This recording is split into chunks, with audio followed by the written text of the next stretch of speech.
ચાલો દર્શક મિત્ર, આપણી યુટ્યુબ ચેનલમાં આપનું સ્વાગત કરું છું. અને આજે તારીખ 27/2025 અને વરસાદ પડ્યો છે ભાઈ માવઠાનો. તો કેવો નુકસાની થયું માણાનું. જોવા ડુંગળીઓ આવેલા અને આ પાળા તોડીને પાણી વટી ગયું, હું તમને બતાવીશ. અમારી આ ડુંગળીની હોપટ પાણી કેટલું વટી ગયું છે અને કેટલી નુકસાની થઈ છે તે પણ હું તમને બતાવીશ ભાઈ. આ ત્રાપસ ગામની મલપા અમારે વાડી આવેલી છે અને જો આ હાલ આવે છે ને તે લોકો ત્યાંથી જોતા આવે છે કેટલું નુકસાની થયું છે. અને જુઓ તમે આ જોઈ રહ્યા છો, આવડા પાળા તોડી નાખ્યા. આવા એવી પાળા હતા તોય પણ પાણી તોડીને વટી ગયું. જુઓ કેવું નુકસાની થયું છે ભાઈ. રાત્રે એટલો વરસાદ પડ્યો છે. આ ત્રીજા ખેતરમાંથી ડુંગળી આવેલી છે. ત્રીજું ખેતર છે કે જે આ ભાઈઓ હાલ આવે ને એમની વાડીની ડુંગળી ખેંચાઈને સીધી અમારી વાડીમાં આવી ગઈ છે. આટલું પાણી અહીંથી આવ્યું છે તે આ તમે પાટ જોઈ રહ્યો. નકર અહીં નિકાલ છે પાણીનો, તો તેમાંથી પણ આટલા બધા પાળા ધોવાઈ ગયા છે. જો આ કેટલો પાળાની નુકસાની કરી છે. અને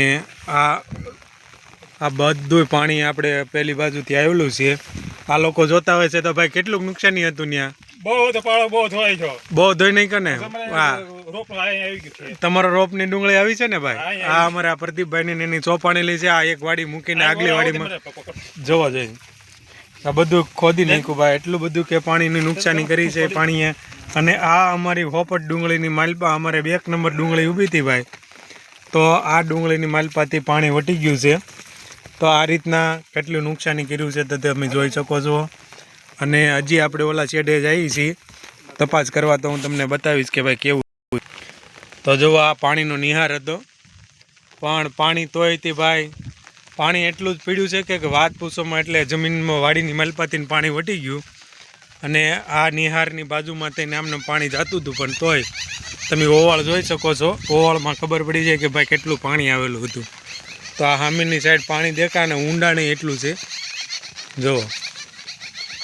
તોય પણ આ બાજુનું બધી નુકસાની કરેલી છે. અને હજી પણ હું તમને આગળ વિડીયોમાં દેખાડું ભાઈ. વિડીયોમાં બને રહેજો કે વરસાદે કેવી નુકસાની કરી છે. તો ગજબનું ભાઈ વરસાદ પડ્યો છે આખી રાત, જેને કહેવાય 26 તારીખની આખી રાત રવિવારે વરસાદ પડ્યો છે ભાઈ. કે આવો વાવણીમાં પણ વરસાદ નથી થયો એવો વરસાદ પડ્યો. તો જો આ બધે નેરું છે અમારે. તો આ નેરામાં એટલું બધું પાણી પડ્યું હતું કે વાત પૂછોમાં. ભોણ પાડી દીધા છે, પાળા ધોવાણ થઈ ગયા છે. ડુંગળીને બહુ નુકસાની કર્યું છે. ડુંગળીનું ધોવાણ પણ ઝાઝા ભાગે કરી નાખ્યું છે. તો આ રીતના નેરું પણ છે પડકે અમારે. એ પણ નેરામાં પાણી એટલું બધું આવ્યું કે વાત પૂછોમાં. એટલે નેરામાં પૂરતું પાણી ન હમાણું એટલે વાડીઓમાં એકબીજાની વાડીમાં હોપટ પડી અને તોડી નાખ્યું છે. જો આ પાળો અમારે પાણીનો નિહાર છે તો ધોવાઈ ગયો. અને બીજું અહીંયા તમને હજી બતાવું આગળ આપણે ભાઈ. તો જોવા તપાસ કરવા નીકળ્યા છીએ આપણે. તો તમે જોઈ શકો છો. અને બતાવીશું કે આપણી ઓલી 3 વાડી મૂકીને આપણી વાડીમાં આવ્યું ને આ વાડીમાંથી આ વાડીમાં ગયું છે. તો જુઓ તમે અહીંયા બધું આ લીમડો છે. લીમડાના તળિયેથી આ મૂળિયા જુઓ તમે, એને ધોઈને કેવા કરી દીધા. તો આ એટલી બધી નુકસાની કરી છે કે વાત પૂછોમાં. હવે ખેડૂત આમાં કામમાંથી હજી નેવરા નહોતા ત્યાં આ કામ કરવામાં 10-12 દી લાગી જાય. કારણ કે અત્યારે બધી કોર વાવેતર થઈ ગયું છે ડુંગળીનું. તો આ બધું કેવી રીતના પૂરશું એ વિચાર કરશું અમે.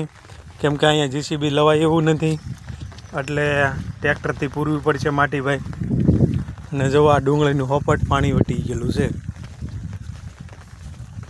અને કેટલી જગ્યાએ તૂટ્યું છે તે હું તમને બતાવીશ. જો હજી અહીંયા જાણે માળ ન બાંધી દીધા હોય હરિયાના સ્લેબ ભીડવાની એની ગોળે ધોવાણ કરી નાખ્યું છે ભાઈ. જુઓ પછી જુઓ આ બાજુ જુઓ. એમ લાગત પાણી પડ્યું છે એટલે ભાઈ ધોવાણ થઈ ગયું છે. તો નુકસાની પણ ખેડૂતોને બહુ થયું છે ભાઈ. ડુંગળીનું વાવેતર માન એક તો 500-600 રૂપિયા દાડિયું પડતું હતું. તો એ દાડિયા કરીને ડુંગળી ચોપાવી છે અને વરસાદે ભાઈ બધું ધોઈ નાખ્યું, જેને કહેવાય કે બહુ નુકસાન કરી છે.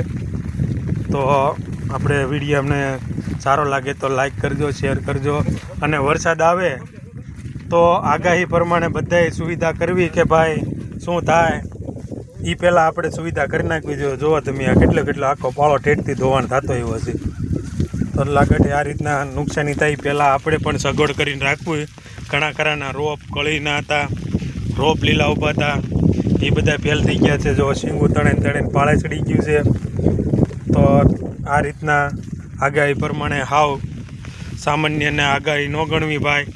આ બધા જે કાંઈ ગૌસ્વામી છે, આમાલાલ છે, એ બધા આગાહી કરે છે તો એમાં લગભગ 10% જ ખોટું હોય છે, બાકી તો સત્ય હોય છે. જો ઠેઠ સુધી તમને પાળો દેખાડવામાં આવ્યો છે. પછી અહીંયા જુઓ કળી ઢાંકેલી પડી છે, આ કળીની હેઠેથી પણ પાણી વટી ગયું છે. તો આ રીતના બહુ નુકસાની થઈ છે. આ ઊભો પાક તમે જુઓ છો તો ઊભો મોલ પાડી દીધો છે પાણી માથેથી વટી ગયું છે. આ અમારી પોતાની ડુંગળી ચોપેલી છે ભાઈ, એટલે આવી નુકસાની થયું છે.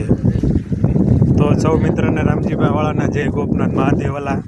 તો પાણી પહેલાં પાળ બાંધી દેજો, જેથી કરીને વધારે નુકસાની થાય નહીં, અને ભગવાન સૌનું સારું કરે ભાઈ, કોઈને નુકસાની બહુ ન કરે એવી આપણે ભગવાન પ્રાર્થના કરશું. તો જય ગોપનાથ મહાદેવ.